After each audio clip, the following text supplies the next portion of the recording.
And it's time to do some Frankly Speaking. I'm Joe Spina along with Paul Crowley. How you doing, Paul? Good, Joe. You know, I have to do my monologue, though. Yeah. You know, What about our that, mission your, is... your normal refrain there, yeah. Yeah. Our mission is what? Truth, rally on our realm, set as we see it, and frankly as well. And you know what? If you asked me to say that, I don't think I could do it. You can't do that, huh? Paul, I'm going to miss you. I understand you're not going to be with us election night. We're going to be live, and you're going to be away. Yeah, I got to go to So DC. I'm sorry to see that. So I guess, folks, so you can tune in. We'll be here live. It will not be a Frankly Speaking show. It'll be a production of Lynn. Do a post-election type of thing? Hoping to do a post-election show if you can get back in time. I don't know if we'll be live or not, but we'll work on that, and we'll see what we can. So, folks, stay tuned. I believe it's... Who is it going to be? Danny Kael will be with us and on election night, and from the American Dream, Attorney Carrigan, James Carrigan. Yeah. And that will be the threesome. But get back to us quickly because I want to do that post-election. Yep. Let me know. Frankly, Joe, Lynn is a city we all believe in. Belief is based on faith, not on fact. One can believe in a city's attributes, such as its shoreline, its woods, its parks, yet have little faith in the leaders. Senator McGee says Lynn is at a pivotal moment in history. He believes there's a need for unifying leadership and vision so as to take Lynn to new and higher heights. Lynn, like all communities, deserves to be safe and clean. A vibrant downtown and a quality school system speaks to the vitality of a city. If Lynn is, as Senator McGee proclaims, a city of possibilities and untapped opportunities, why then haven't those possibilities and untapped opportunities been realized? Further, is it simply a matter of a transparent and fiscally responsible budget that will earn the voters' confidence and generate a welcoming business climate? No question, engaged neighborhoods, innovation, and development are good things and ought to be encouraged. But until and unless Lynn addresses its critical budgetary drain, namely the city's exponential growth in student population, all else is meaningless. Lynn is at a saturation point. Revenue flow is out of whack. Now is not the time for platitudes. An honest assessment of Lynn's finances is in order, as is a clear articulation of solutions to the city's fiscal woes. Wow. You know, I'm going to, when you read this to me last night, I said that, did you read that out of the Wall Street Journal? And I would argue that that's as good an opinion piece as I've ever seen in the Wall Street Journal, specific to Lynn. The only thing that gives it away is not being a Wall Street Journal piece is the fact that it references the city of Lynn and so forth. But Paul, but it hits on so many points. It really is. It's spot on. You know, the platitudes.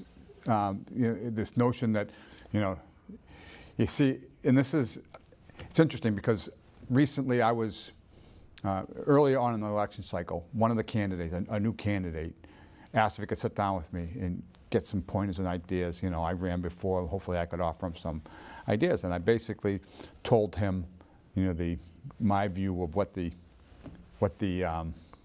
recipe is for success, and instead of really like hammering home your true position and how you feel about things, you really need to set like basically 5 things that you think are important, that everybody thinks are important, that you won't have, there will be no controversy around, and you just keep hammering home those points throughout the election. And what those turn out to be is the platitudes that you're referring to. It's really, you know, we need better public safety, we need better education, we need, you know, fiscal responsibility. You know, who's going to disagree with those?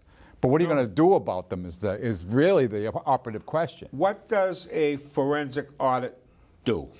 What is the function? I mean, does it give you, it's not a solution, Paul. It's a recognition of a problem. It helps you to identify a problem, right? The problem has already been identified, Paul. You don't need a forensic audit to know that you cannot support 300 plus, 350 plus students per year every year. Extra on top of. You can't do it. Right. It doesn't take... We're already 2 schools short to boot. Never mind the operation. Building-wise. The operations part of it, right? Now, we're going to get into the distinction between revenue and taxation, because, folks, there's a significant distinction between the two that we ought to talk about. But first of all, I want you to give us a little history lesson, Paul, because, you know, the more things change, guess what? So you want me to do Frankly Paul? Is that what you're saying? I'd like you to do Frankly Paul. I mean, the more things change, the more they say the same. You know, I think that's your caption. Right, so that's Frankly Paul. So the more things change, the more they remain the same. So back in the election of 1824, almost 200 years ago, 5 candidates vied for president. They didn't have like the Republicans and Democrats back then. They huh? did, but there was a party breakdown at that time. The Federalist Party was losing its power, and there was the emergence, in fact, from there so there came... were fractured.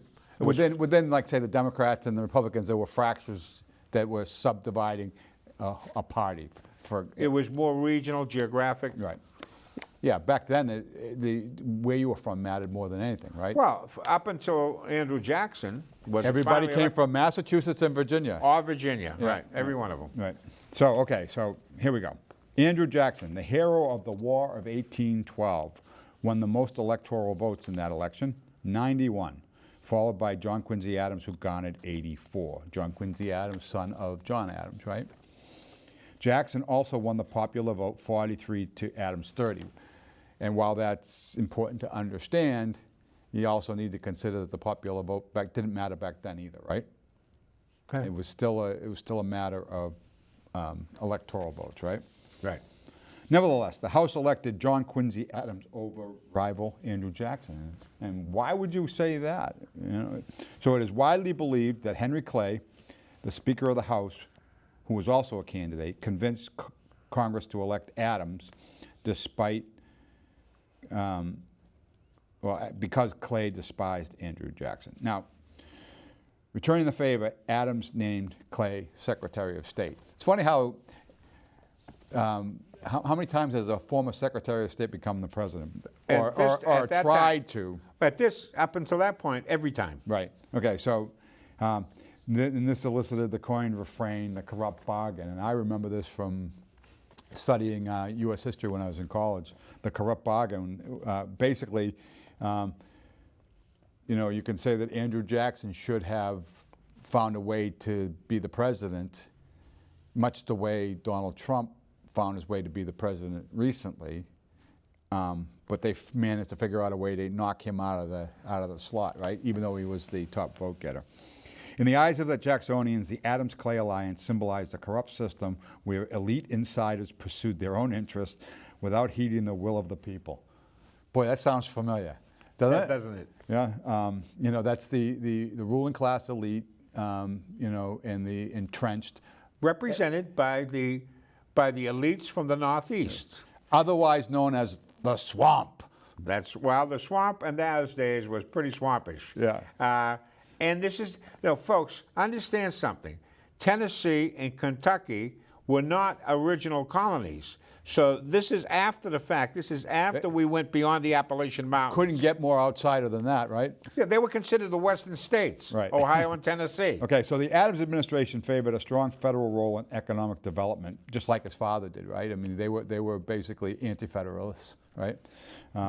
Prompting Jackson to charge Adams with using government favors to reward friends and economic elites. And that's cronyism, you know, right? Yeah, so rent-seeking and all that good stuff. So Jackson, you know, kind of fits the bill of Donald Trump here, and Adams fits the bill of Hillary Clinton, I think, in terms of what they stood for during the election process. Pretty right? much. Yep. By contrast, Jackson fancied himself the champion of the common man, furthering the democratization of American politics. And as I said, the more things change, the more things remain the same. So if you want to take a peek at what's happening today and you want to categorize it, I would probably say that, you know, everybody likes to talk about presidents in terms of who they represent or who they mimic. Well, perhaps the best match would be Andrew Jackson and Donald Trump. Right there. Both populist, both against the system. Both outsiders. Both outsiders. Jackson was considered a ruffian, you know, uncouth, so to speak. Yeah, again, when we were talking about this last night, you pointed out how polite society had no use for him. And, no. Henry Clay couldn't stand him. Right, and and frankly, all of the complaints that I hear time and time again about Donald Trump, really, when you press and peel back the onion, gets down to what he says and how he says it, not so much where he is on the issues. I find it distressing that someone who calls trying to give condolences, that they turn that, the death of a soldier, and try to turn that into some type of political statement, and then to have the media jump all over it. It's unconscionable, Paul. I mean, right, and you know it, and you know it's strictly for politics. Well, absolutely. I mean, but I will say, I got to say one thing about that, kind of for and against. In agreeing with that statement, the media is quick to pounce on Trump at every turn. They're always looking for a reason to give him a hard time, and that again, that's about his lack of couthness, if you will, right? From their definition, right? And they'll define it any way they want. But is it couth? Is it uncouth to cut a deal with Uranium One to transfer 20% of the assets or uranium assets of the United States to Russia and then justify and rationalize couth it? Doesn't come into play there. That's where they smile and be polite and very couth, of course, and lie to your face. Well, that's it. Yeah. And I saw that. I saw someone on. I was watching one of the shows last night as I was doing other things, and there was a segment had to do with a defender of Hillary Clinton who thought that this was no big deal. Right. It's right. But a meeting in Trump Tower with someone who wanted to bring evidence of or whatever, and that was a big deal. Right. This. All right. Yeah. They've been chasing down this connection between the Trump campaign and Russia for a year. Found nothing, by the way. Mm-hmm. And there's all this noise about the uranium deal that's been going on since before the election, way before the election, and Peter Schweizer's book and all that kind of stuff.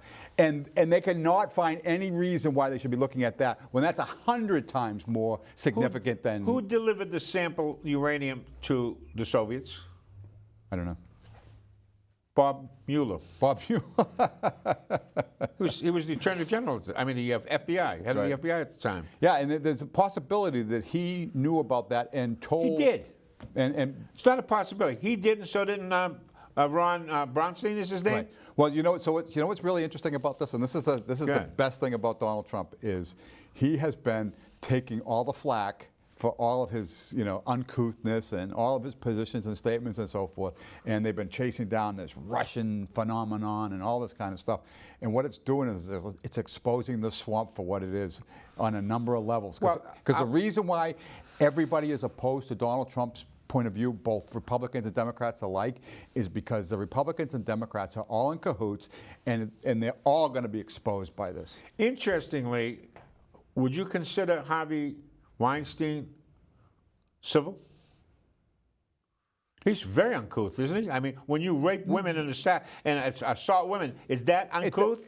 It doesn't matter when it happens behind closed doors. What about this fellow named, this new guy they came up with, James Tobach, is that his name? Another one that's got 38 under his belt. Yeah. Now, these are all buddies and friends of the Democratic Party. But the thing is, when he comes on the camera, he acts very couth, so that's all that matters. Well, let me ask you one other thing, and then we have to move on. I noted that last night, out of nowhere, or yesterday, Megyn Kelly took a shot at Bill O'Reilly. And she accused him of, and the funny thing is, the letter that she wrote was after the election of Donald Trump, meaning that she recognized that she put all her eggs in one basket to tattoo Trump, and she lost big time. So now she, post facto, after the election's over, and she's clinging to her, sends out a very boilerplate type of thing on O'Reilly, and now she's trying to tout it. Why do you think that's the case? You know why? Because her ratings are zero. She needs something, right? Right. But I'm not going to defend O'Reilly. Because, I'm not saying that. Yeah. Wait a minute. What I'm saying to you is this. You have to put things in a context, okay? O'Reilly, I never liked the guy to start with. He's a huss's patoot, too. I never liked him. Yeah, me neither. So I'm not going to defend him in any way. Right. But to jump all over that is disingenuous. Right. So what they do is they turn around and something that's a legitimate issue and should be handled. And Paul, I'll tell you this right now. If anybody ever gave my daughters or my granddaughters the type of harassment or crap that these guys had, I wouldn't worry about the law. I'd get a baseball bat with my son and break kneecaps. Right. Wouldn't you? Yeah. I mean, that's a normal human reaction. So I'm not defending, and I despise that type of behavior. Right. So let's put it straight. And what's interesting equally, is I despise people taking advantage of situations like that for public gain. Right. No, and that's, you know, if you just take the Harvey Weinstein and all what's going on in Hollywood and you just kind of boil it down to the essence of what they've been doing, you know, they're more behind the scenes than sort of the politics or whatever. But it's not very much different what they're doing in their little world of Hollywood versus what all the politicians are doing in their little world of Washington, D.C. You know, they basically joined at the hip, Paul. They pretend, right? They joined at the hip, but they come out on the camera in a very couth kind of way and talk things with silver tongue and all that kind of stuff. And then as soon as the cameras are off, they just do whatever the hell they want. And all of a sudden, and it's never for the interest of the country. And all of a sudden, they have epiphanies after the fact. Right. They didn't know anything. Right. Hillary Clinton didn't know anything. Mueller didn't know anything. Obama didn't know anything. Suddenly, they all knew everything, right? Yeah, Barack Obama's strategy for the entire 8 years that he was in office was, if we can slow walk all of the crap that I pull, we can get through the election, we'll be able to make all the changes for 8 years, and then what are they going to do to me after I'm gone? I'm going to be getting $500,000 for every time I speak for an hour. They can't do anything to me. So and they won't, because I'm African American, because I've got this, I got that, I'm the president, you know. Paul, in what sense was Obama African American? His father was from Kenya.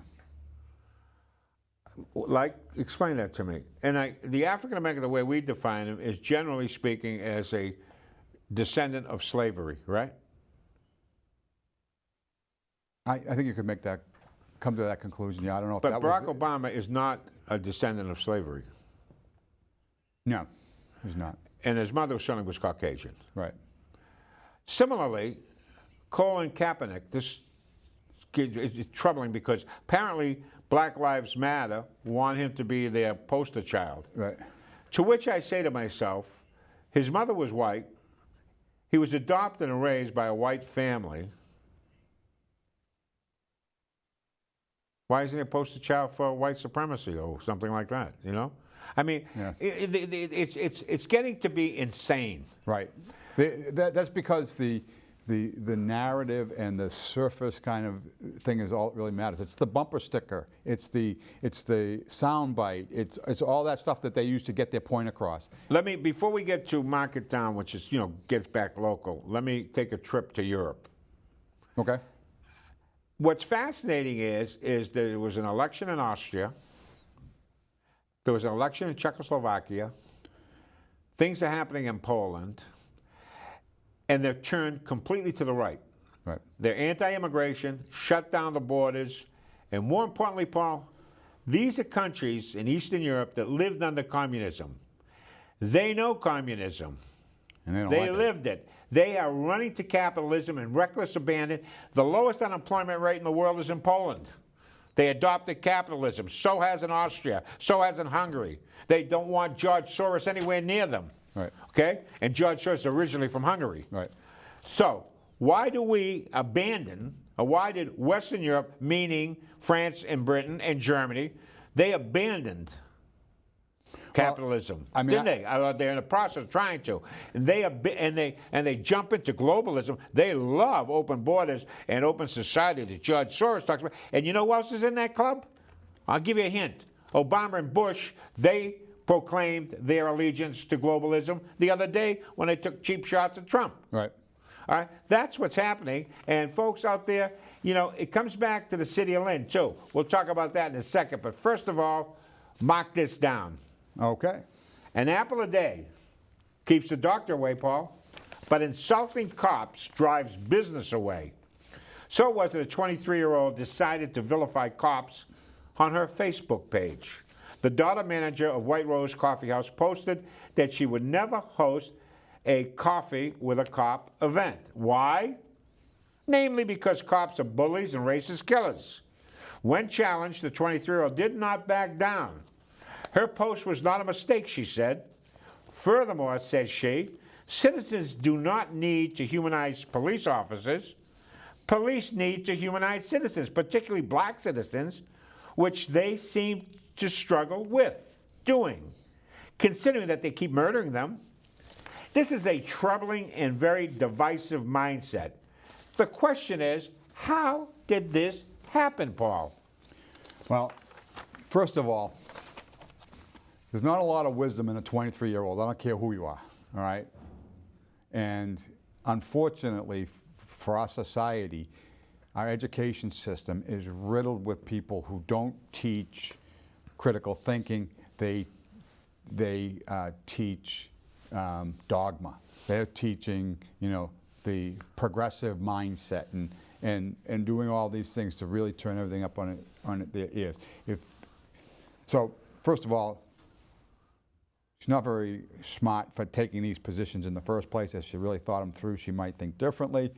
Not only from a critical thinking perspective, but how it was going to potentially impact her family's business. But here's the important point that bothers me more than anything else.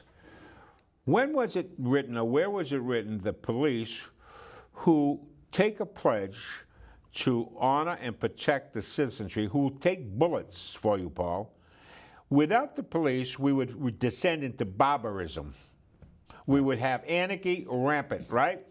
The first order of business for any government unit, be it federal, state, or local, is public safety and security of the citizens. Yep. So at the federal level, when you beef up the Army and the Air Force and the Marines, as Trump is doing, that's a good thing.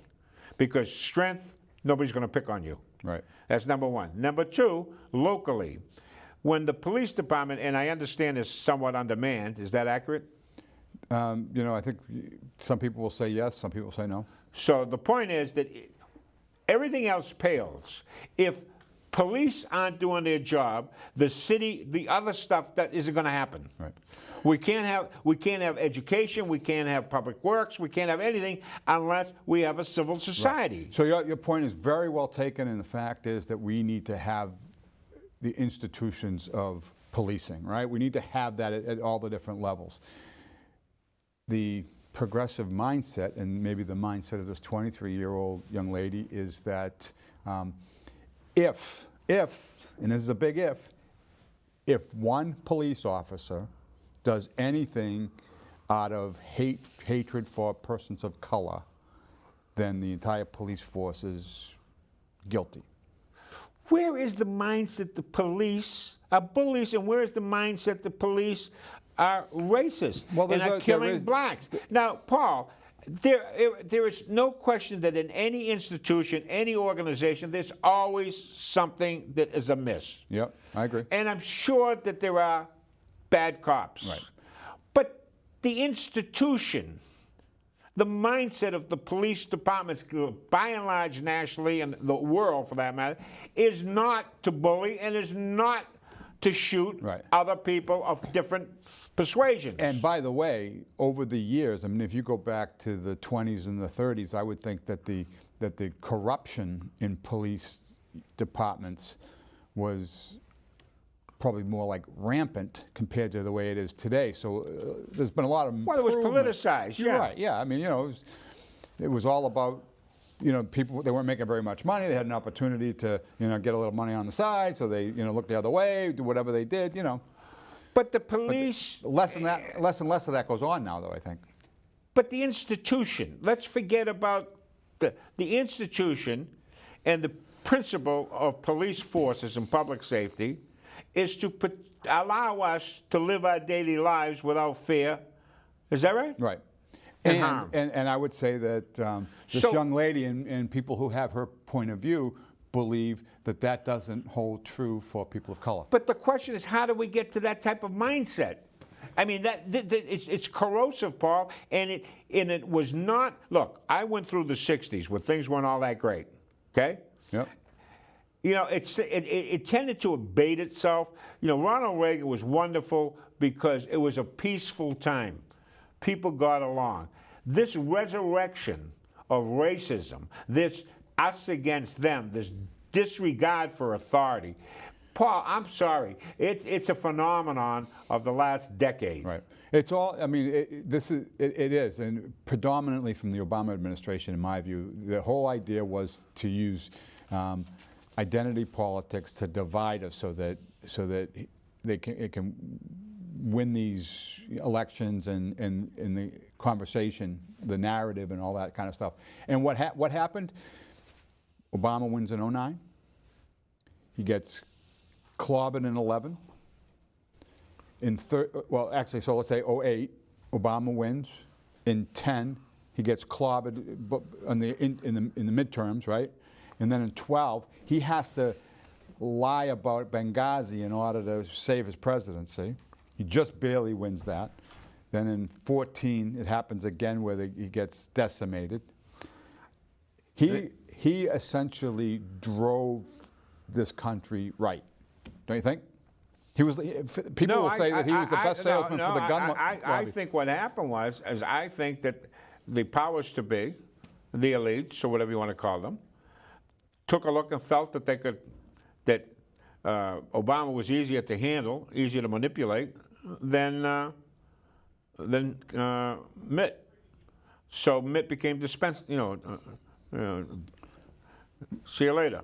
Right, they wanted to keep Obama. Yeah, so they kept what was. I mean, Goldman Sachs was doing very well, and so wasn't, actually, Buffett was doing fabulous, right. The policy. So I don't want to go down that road right yet. Okay.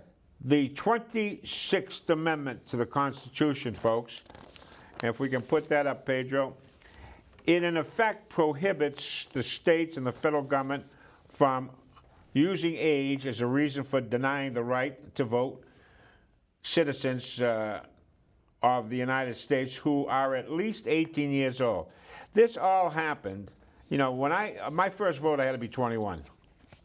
And back in the 60s, and if you read the second paragraph, it says the drive to lower the voting age from 21 to 18 grew across the country during the 60s when I was a youngster.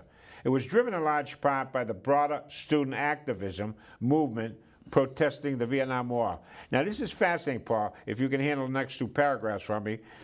Okay, so the impetus for drafting an amendment to lower the voting age arose following the Supreme Court's decision in Oregon versus Mitchell, which held that Congress may establish a voting age for federal elections, but not for local or state elections.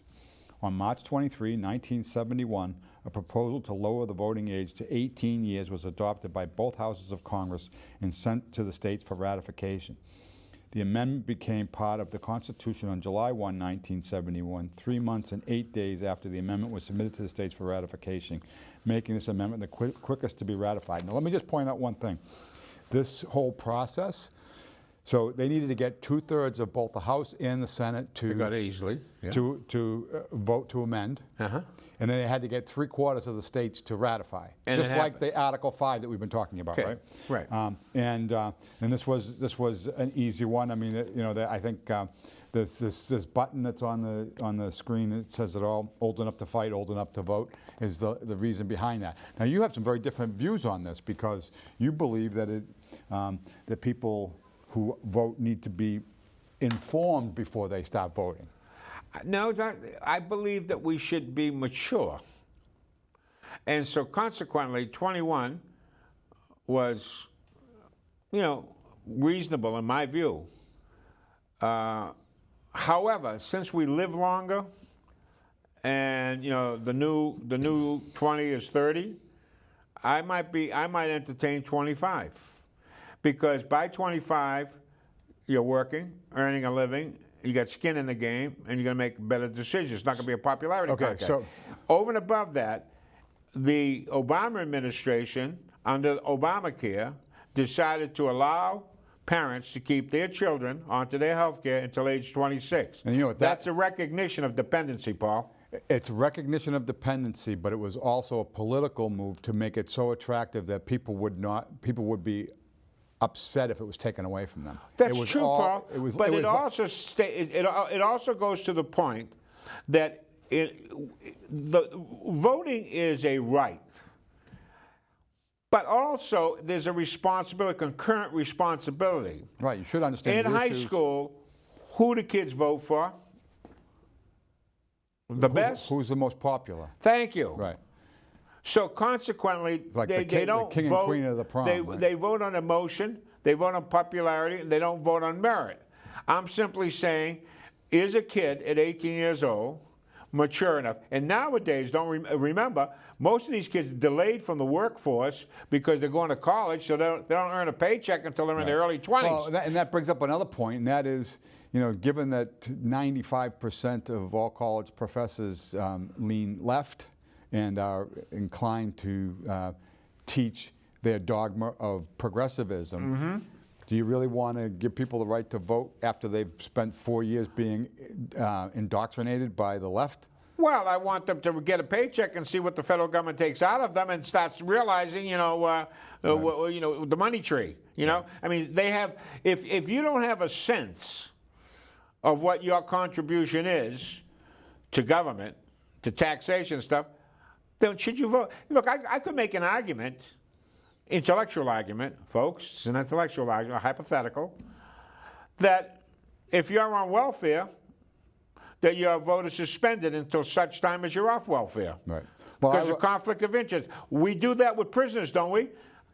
Although now they want them to vote. If someone's in jail, should they be able to vote? I would argue that public sector unions, Yeah. the membership should not be allowed to vote in their local elections because for that very same reason.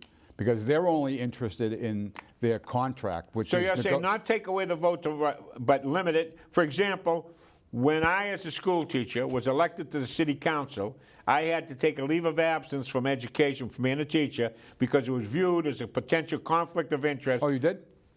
I had to do it, right. Yep. So consequently, you're saying that maybe we should apply the same rule. Well, it's very different, though. I mean, I guess what I would say is, this has been my argument for many years, and people are very clear. I think people understand my view on this. For example, the Lynn Fire Union, not the firemen themselves, but the union as an organization, has been electing and supporting a mayoral candidate every 4 years, and they work very hard to get their person in, not primarily, exclusively, to improve their union contract and so forth. So I would argue, does the city of Lynn want to be run by somebody who's in the pocket of the fire union?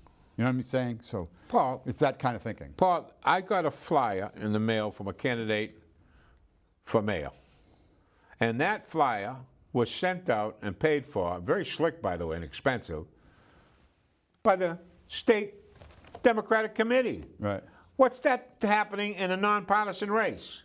You want to talk about undue influence. You want to talk, and I would argue one step further. But I would also argue that the Republican Party would also do the same thing. But neither one of them should be doing that. Okay, I'll give you that. You know, what I'm saying to you is, yeah, what's good for the goose is good for the gander. Right. No question. But here's the thing. How is it possible, and someone should rethink this, if an individual is heavily invested in unions or in what happens in the life of the city, should they be on the city council? Right. I think that the city council can and should be represented by the city at large, the people of the city, and if there's a special interest within there, I don't see any reason why that can't be. My only point is that the union as an organized entity should not be allowed to really swing the votes, because if you think about a union, whether it's the teachers union, the custodian union, the police union, the fire union, any of these groups, if they vote in a block, they can swing elections. And I would argue They do vote in a block, and they do swing elections, right. Paul. So my point would be that the rest of the public needs to understand that whoever the fire union is backing, because they have such a strong block, they may want to rethink whether or not they're interested in voting for a candidate who is essentially going to have to do the bidding of that particular union, which is what will happen. at large. You're an at-large candidate. Yes. Now, you allowed me, the voter, those folks out there allowed 4 votes. Right. You and I both know that special interest groups make it mandatory that you can only vote for one, theirs, because that skews the vote significantly, otherwise known as a bullet vote, right? Bullet vote. Yeah, and they can't make it mandatory because I understand they can't make it mandatory. They but you strongly encourage. And I'll tell you, the last election that I was in where I lost, I saw paperwork being distributed to people that basically, it came from unions, and it basically had 4. They were saying which 4 to vote for. By the way, I wasn't on the list. Yeah. And so in other words, it was less about bulleting their guy and more about squeezing me out. So they were putting together a slate, Paul. Right. Okay. That's the same basic principle I'm talking about. That skews the election. Right. All right. So if you know who is trying to skew the election, what you need to say is their interest aligned with my interest before you decide who you're going to vote for. Look, you can't blame them for doing that if it's available to them. No, right. The point of the matter is, bring it out so people are aware of it, Right. and and no one can play Right. holier than thou. Yeah. Listen, I respect someone like Agnes Rickel, who politically is on the opposite side of the road. She's consistent. I know what she's doing, and good luck to her. Right. You know, and no, that's I it. agree. But and again, my point would be, since she really controls the block, She does. what you have to say is not, do I want to vote for this candidate? You have to say, do I want the same things that Agnes Rickel wants? That's what you have to say to yourself. Taxes and revenue, Paul. Taxes and revenue. You know, a lot of folks get the concept that they're one and the same, and they're not, because taxes is the instrument by which governments derive revenue, correct? I mean, you and I have to go to work, we go for wages. But government doesn't have that problem. Right. And government doesn't have to be very responsible, Paul. They can spend like they want to, and they because never they are. always have the ability to raise taxes, Right, correct? right. Now, historically what has happened is this, is that every time that someone has been wise enough to cut taxes, like Jack Kennedy or Ronald Reagan, the economy's boomed every time. Right. Because revenue is a consequence of growth and expansion. If you cut taxes, that's what you get. Right. The opposite is true if you raise taxes. So in the city of Lynn, what are we? We are revenue poor, are we not? Yeah. So we're not going to be able to pay for anything unless we have the gin to do it. If we raise taxes, meal taxes, and this tax and that tax and the rest of it, ultimately, what does that do to expansion and economic prosperity? It will shrink the capacity for our base to expand. So consequently, it's going to be, and I would call them, the bloodsuckers. Right. Pedro, put them up. The bloodsuckers. Now, the bloodsuckers, take a look, huh? Yeah, they're looking for hosts, aren't they? Now, a smart bloodsucker doesn't drain the host, because if it drains the host, it itself is going to die. That's right. You can't get blood from a corpse. You can't. No, you're right. Yeah. So my point is simply this.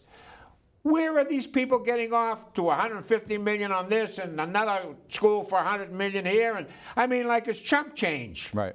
They don't have the money to do it. And I got to listen to folks arguing and running for office who never bring up the fact that ultimately they're going to have to either raise taxes, which nobody wants, including me, or cut spending, or both.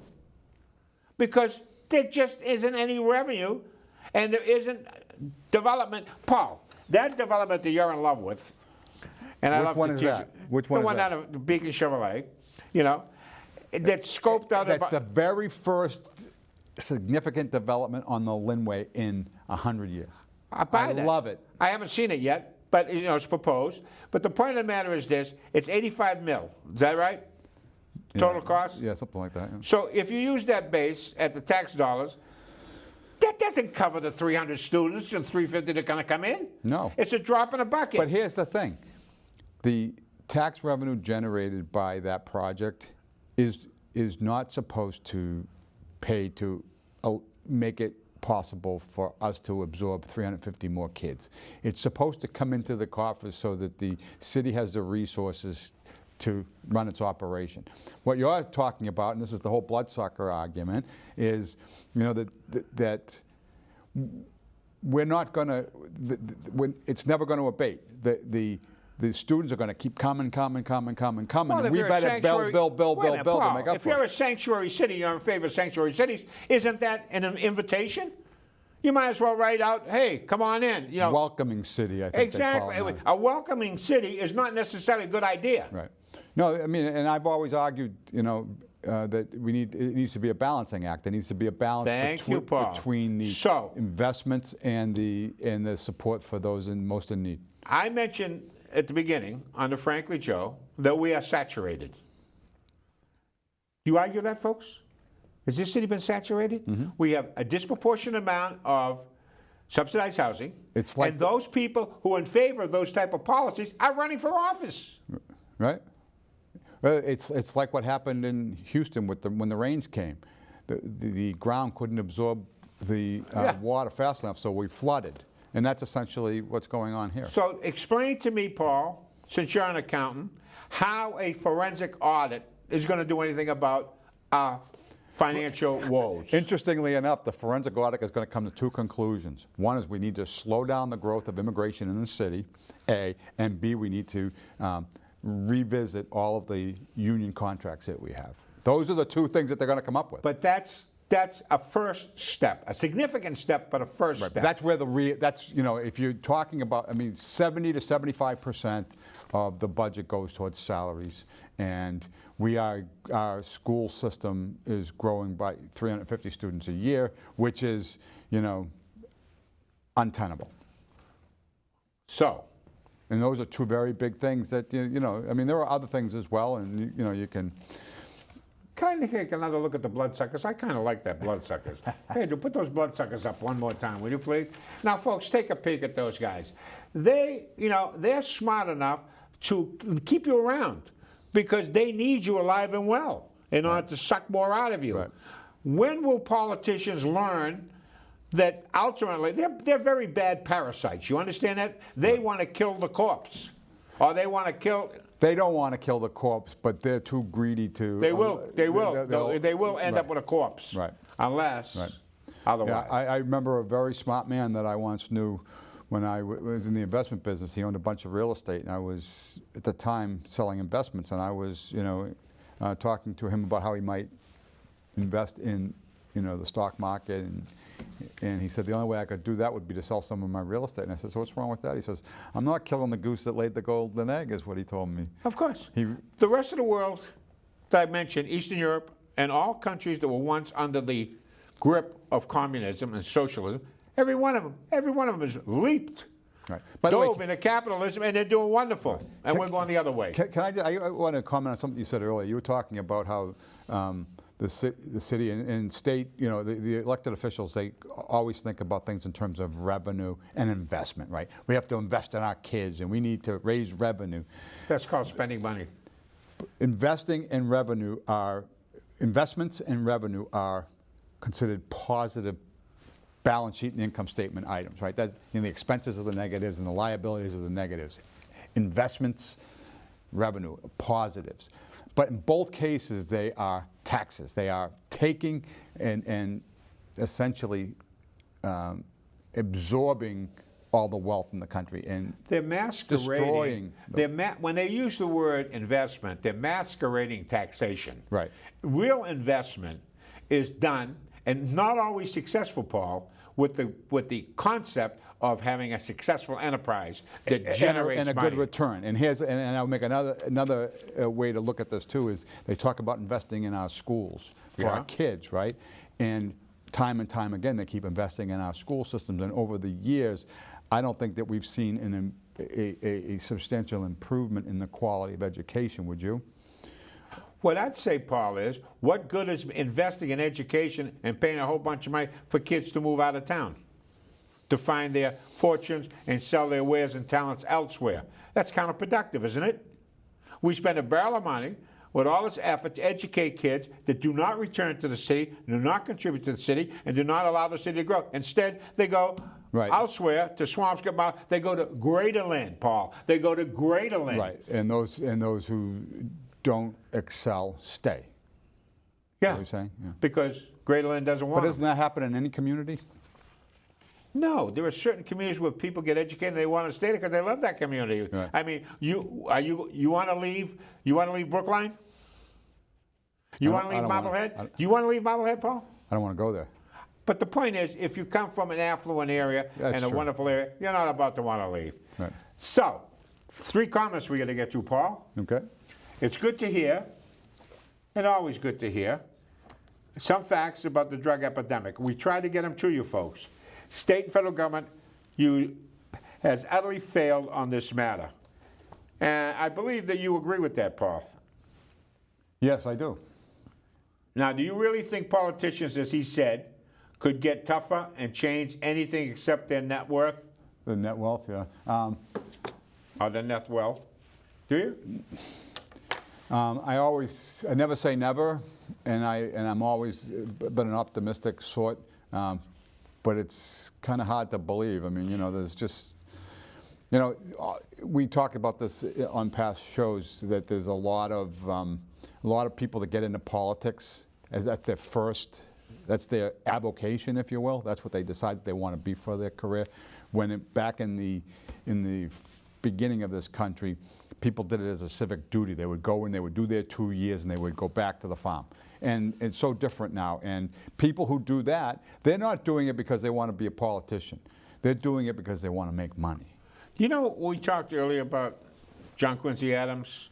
You know, he was defeated when he ran against Jackson in 1828. 4 years later, Jackson beat him. Right. What do you think he did thereafter? John Quincy Adams? Back to the farm? I don't know. No. He went to Congress. He was elected to Congress and stayed there until he died. Right. Because... Public service. And because he understood the value of being a parasite. Actually, he was a principled man. You may disagree with his philosophy. Don't forget, he's the guy that came up with the... So he wasn't doing it, I mean, I remember seeing... He went to Congress because he believed in government, Paul. Now... Central government. You know, he might have been a little hard, harder for you to digest. Yeah. Well, you know, the part that I always struggle with is the fact that they, you know, the games that they play to grab the power. You know, they go to really to unbelievable Well, lengths. the smart guy out of the whole ball game, we got a few minutes left, is that J.C. Calhoun from South Carolina of theory of nullification fame that ended up with, in fact, ironically, Andrew Jackson sent the troops down to South Carolina when they initially wanted to take a hike before the Civil War. And J.C. was vice president of under John Quincy Adams. You know, he was originally running for it, and then he saw his handwriting on the wall, right. And everybody voted for him to be vice president. Becoming George H.W. Bush becoming Reagan's vice president. And the same thing happened with Lyndon Johnson, right? Didn't Kennedy... Hubert Humphrey, yeah. And then Nixon got him. But it's also interesting that Henry Clay's lifelong ambition, think of McCain, Senator McCain, always wanted to be president of the United States. He ran 5 times. He wasn't very successful at it, you know. So I would argue that John McCain is being very petty toward, and I think it's motivated from jealousy more than anything else, because certainly not in the best interest of the country. No, not at all. Or even his own party. Isn't that sad? Yeah. So he turned, well, his party's arguably the Democratic Party. Right. You know. Democrat light. So, you guys do a great job. Thank you very much for saying that. I've missed a few shows lately, and I think you guys mentioned earlier that they weren't really leaders in the community running. 1 or 2 isn't going to cut it. I believe people want to clear the deck and vote incumbents out. People don't realize how serious this is, and I hope there is a good voter turnout. But now I'm not so sure this will happen. Right. But I think there's some truth to that. Let's link it to the last one, Paul. What's that? And the last comment here is, could you put that up, Pedro, please? Comment 3. because I think they're interrelated. Comment 3 reads, there just does not seem to be much of an interest in general about the election as there has been in the past. Just a feeling. I have that same feeling, Paul. And what I would say too is that while there was a throw the bums out kind of mindset during the presidential election, and that's why we got Trump, you know, and you know, I know you even talked about there was kind of a throw the bums out kind of thing, and you thought that maybe there would be a lot of turnover because of the same kind of attitude. We're going to get rid of the entrenched and all that kind of stuff. That said, I'm getting the same sense, and I think it has to do with maybe the quality of the opponents and stuff like that. There isn't anybody there that's jumping out. I mean, if you look at the mayoral race, two very people that are well-oiled in politics, right? So whether we get Judy or Tom, we're getting somebody who's been around for a very long time, so there's no throw the bum out there, right? I mean, you really... But we are going to get a directional change. Right. And significant directional change. Not a minor one, not, you know, it isn't as if... In terms of politics, right. Yeah, I mean, No, I the agree. policies are starkly different. You know, whatever that might mean. Right. But, you know, and I think your point about, you know, the mayoral races being nonpartisan holds true in this way as well, especially in, you know, at the mayoral level. Now, whether you agree 100% with Tom McGee or disagree with him 100%, and whether you're Tom McGee or not, when you get into that office, in the corner office, you know, you're faced with the issues of the day, and if you're listening to the taxpayers and you're paying attention to the real issues, you're not going to be advocating abortion or taking away guns. I have a problem with that, because if in fact they're going to face reality, the reality is singular. It's not complex.